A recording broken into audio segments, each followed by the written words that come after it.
आज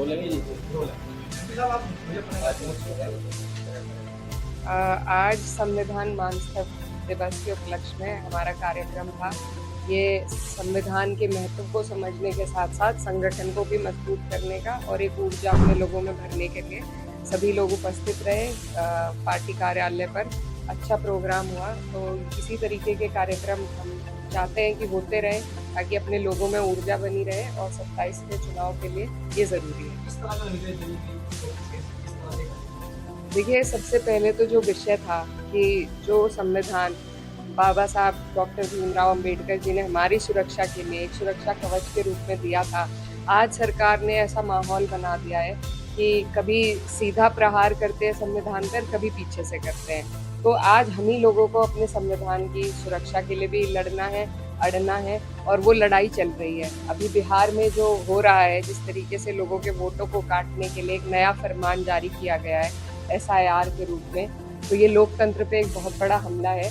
ऐसे ग्रामीण क्षेत्र के लोग हैं जो कागज उसमें मांगे गए हैं, हमारे इलाके में कह लीजिए या पूरे ही देश के ग्रामीण क्षेत्र से जितने लोग आते हैं, कोई भी वो कागज नहीं दे पाएगा। उनके खुद के एक मंत्री ने कहा कि बिहार के ही मंत्री ने कि मैं भी कागज अपने ढूंढ नहीं पाया। तो जो लोग सत्ता के सिस्टम में मौजूद हैं, जब उनका ये हाल है, तो एक आम व्यक्ति, एक आम गरीब नागरिक जो पंक्ति के आखिर में खड़ा है, वो कैसे अपने कागज ढूंढ कर देगा? तो उसका सिर्फ वोट छीना जा रहा है।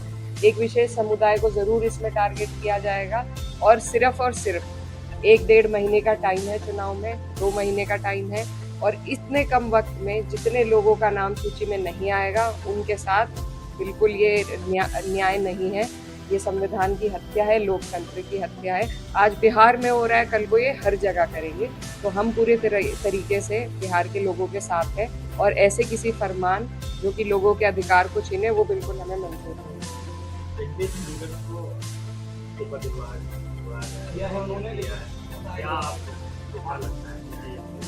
देखिए, उपराष्ट्रपति जी का दूसरे नंबर का प्रोटोकॉल पूरे देश में होता है और उनके कई अधिकार हैं, क्योंकि वो राज्यसभा की सदन के भी चेयरपर्सन होते हैं, तो उनके कई अधिकार हैं। ऐसा व्यक्ति जो रीढ़ की हड्डी से मजबूत हो और अपने स्वयं निर्णय लेने का क्षमता रखता हो, ऐसे लोग इस सरकार को बिल्कुल पसंद नहीं है।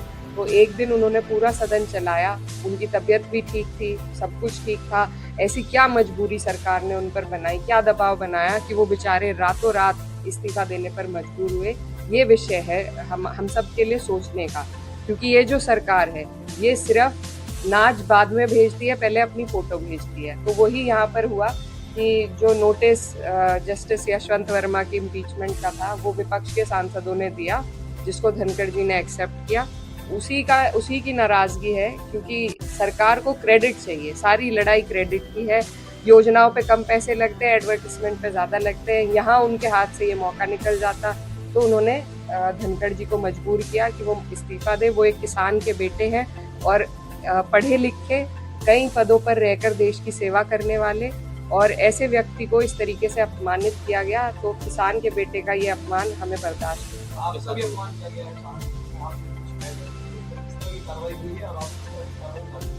देखिए, हमने सब जगह लिखित में दिया है, वो सिस्टम के अधिकारी हैं और हम सिस्टम के जरिए ही उनसे इस लड़ाई को लड़ने का काम करेंगे।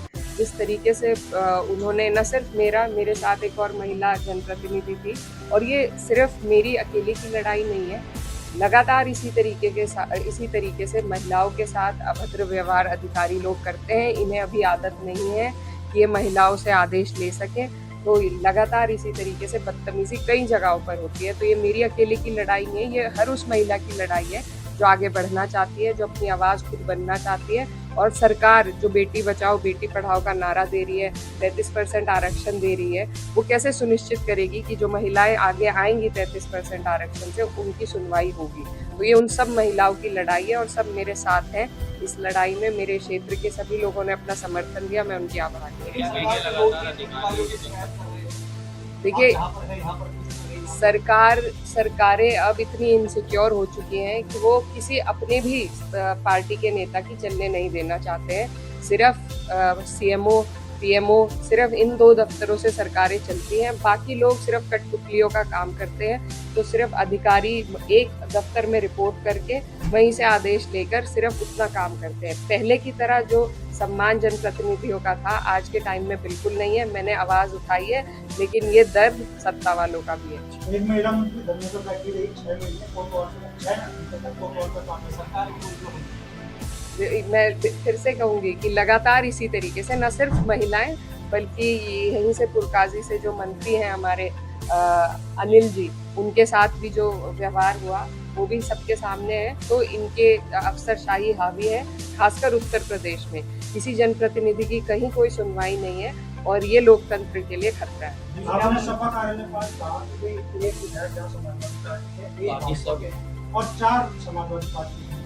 बिल्कुल, देखिए जब विधायक लड़े थे और जीते थे तब समाजवादी पार्टी लोकदल का गठबंधन था और मजबूती से हमने सफाया किया था शामली जिले में से भी, और यहाँ पर भी सिर्फ एक सीट पर सीमित कर दिया गया था भारतीय जनता पार्टी को। अब हालात बदल गए हैं, लोकदल हमारे साथ नहीं है, लेकिन हमारे कार्यकर्ताओं का जो समर्पण है उसी के आधार पर यहाँ सारी सीटें जीती हुई हैं और मुझे पूरी उम्मीद है कि 27 में जिस तरह 24 में हम लोगों ने दोनों लोकसभा जीती, कैराना और मुजफ्फरनगर, इसी तरीके से हम 27 में सरकार बनाएंगे और अधिक से अधिक सीटें हम इन दोनों जिलों से जीत कर झांगुर बाबा का मामला बड़ा वो वाले सवाल उठा रहे हैं, 4 लोग होता चाहिए लोग सामने सामने झांगुर बाबा